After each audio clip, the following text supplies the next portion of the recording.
If the disciples had crossed in 3 hours, we wouldn't be talking about them. But because what would have taken 3 hours took the whole night for them to cross, thousands of years later, we still talk about them.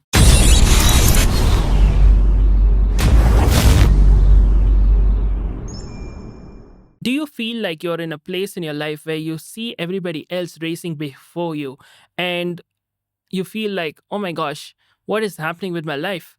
I feel like I'm either stuck or I feel like I'm going at a very slow pace. Well, if that describes you, I want you to stay tuned because all through this week on the podcast, we're looking at various aspects to remind you and to inculcate this into your spirit that you're not behind. You're right on schedule, and God still has the plan to take you to your final destination. In line with this, today we're going to look at an important passage that really catches my attention every time when we talk about the incident in Mark chapter 6. Now, a lot of times we read these passages just from a very superficial level, but I love to go deep to understand things in a deeper fashion. So, to give you context, Jesus, if you see, Jesus had just fed the multitudes and he just asked the people to, he was just trying to disperse the crowd. And I'm going to read a few verses from this passage from verse 45 to get the context for you, right? Immediately after this, Jesus insisted that his disciples get back into the boat and head across to the lake to Bethsaida while he sent the people home. After telling everyone goodbye, he went to the hills by himself to pray. Okay, now just to give you context, this is just after he fed the 5,000, which is only the men. So it could have been even 15,000 people when you count the men, the women, the children, and all of that. So you have to remember something that I like to analyze a bit. So the Bible goes on to say that right before this could happen, right, late in the afternoon, okay, verse 35. Late in the afternoon is when the disciples told Jesus, this is a remote place. You need to ask the people to go get some food. And then Jesus does the miracle to feed the multitudes.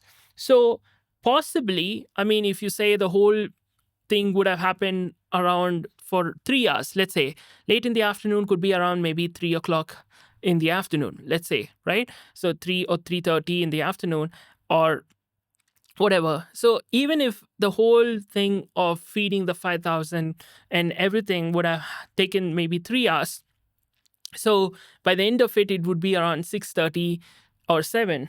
And then Jesus is dispersing the crowd that could have been for up to 7:30, right? I want you to understand so that you'll understand the pace I want to talk about. Very, very important here. So immediately after this, Jesus told the disciples to leave, and then he starts dispersing the crowd. So that could be around 7 o'clock. Okay. So maybe by the time the disciples got into the the shore of the lake and got started, it could have been maybe 8:30 or 9, let's say 9 o'clock, right? um why am I specifying the timing? Because this is something very important. Most people don't check all of this. So late at night, verse 47 says, the disciples were in the boat in the middle of the lake, and Jesus was alone on the land. And he saw that they were in serious trouble, rowing hard and struggling against the wind and the waves. Okay? And at about 3 o'clock in the morning, Jesus came toward them walking on water. Okay? Now, I want you to pay attention to this. So, when you understand the lake is also the Sea of Galilee, it's known by different names and it is the same thing. So, when you look at the dimensions of this lake or the Sea of Galilee, the length is 21 kilometers, which is around 13 miles from north to south, and the width is 13 kilometers, which is around 8 miles across its widest point. Why am I sharing that? So, depending on from where to where they're going by the lake, the ideal time it should take to cross the lake would be somewhere between 1.5 hours to 3 hours of max. That's it. 1.5 to 3 hours max for them to cross the lake. Okay. Now, I want you to picture this, right? It would ideally take them 1.5 to 3 hours to cross the lake. And you'll see that if they started setting sail at around 9 p.m., okay, ideally, by on a maximum scale, they should have reached the other side. Even if they were going through the widest or the longest route possible, they should reach by 12, right? But when Jesus meets them at about 3 o'clock, which is literally double the time it should have taken them to actually reach the other side, they've still not reached the other side. Are you getting what I'm saying? Because of the storm, because of whatever has happened. I hope you're able to get the context of this. Somebody else is able to cross the same lake in just 3 hours, whereas after 6 hours, they have still hardly made any headways towards the destination. Are you able to understand?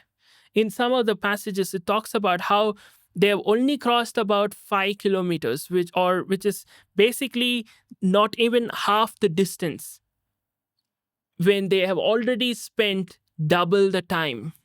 Think about this. How it would have felt for them. How they would feel. Oh my goodness, other people are able to cross this lake in just 3 hours, whereas after 6 hours, we have only crossed half the distance. Think about this, guys. Do you feel like your life is going at a similar pace? Let's take a practical example, right? Like when people say, oh, if other people are able to get 1,000 subscribers in 3 years, well, I spent 10 years and I've still not got even 500 subscribers. Are you able to connect with what I'm saying if you're a content creator or into the content world? Or let's take another example. If you're saying, oh, other people by this age, they have already stabilize themselves financially, but look at me, look at my salary, I'm not even able to meet my regular needs being met, though I've been sogging and I've been struggling for a much longer time than somebody else. Do you feel like that? Or you're saying other people are easily getting married, people who are much younger to me, they are getting married, whereas me, I've been waiting on the Lord, I've been trusting him, I've been looking up to him, but after so many years, I'm still not even able to go on a single date. Are you able to get what I'm trying to say? That's how the disciples could have felt. And that's why this passage really ministered to me, because the Lord was saying this to me, because I was in a place where I was saying, God, people who started, into content creation, for example, right? They started posting content, and in hardly 14 months, or sometimes even in 8 months, they have grown exponentially.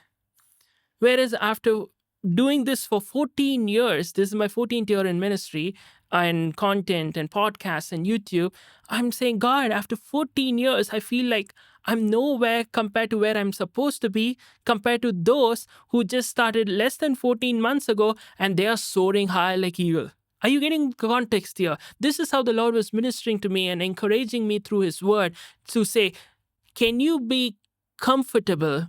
Can you be okay if the pace at which God wants to deal with you, the pace at which God wants to lead you is different from somebody else?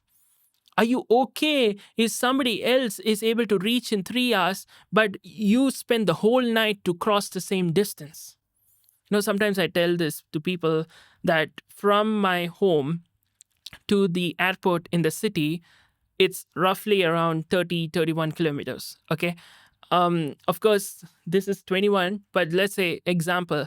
So in some places, it may be around 21 kilometers. And I say, imagine if I told you that this, I spend the whole night to travel from the airport to my home.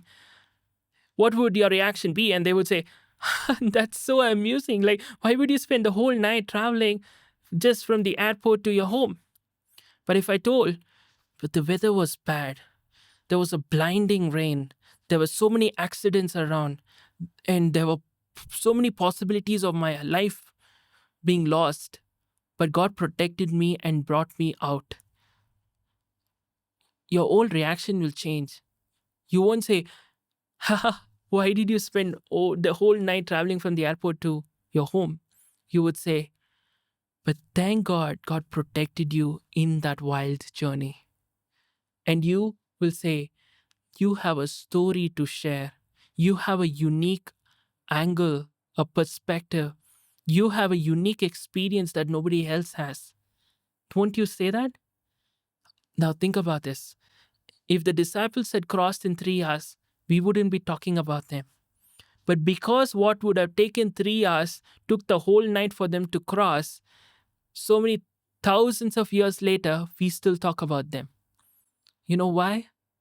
Because they have a unique story to tell, through which we realize how God takes care, how God leads, how God protects, and that experience is something that you cannot deny.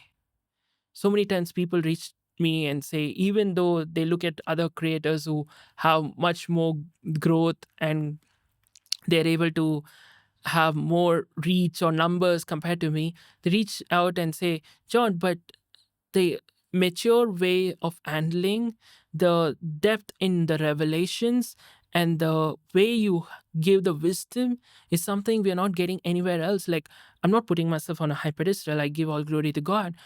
But then that wisdom, that depth, that unique angle and perspective that God has led me through with the 14 years of struggle and experience is something that cannot be discounted, that cannot be bought with just money or by getting success quickly. See, that's what I want you to understand. If the pace at which God is leading you is slower than somebody else's, can you trust God and say, Lord, instead of me getting bitter that somebody else is doing better than me in a shorter span, help me to trust your pace over my life. Help me to be comfortable in whichever pace you are leading me, and help me to do my best, because I know that through this experience, through this passage of whatever you're leading me through, I'm going to have a story and experience, and that will be a blessing to other people. I really challenge you to leave a comment if you're checking this out on YouTube or Facebook, and share this with someone. And I will see you back very soon. God bless you.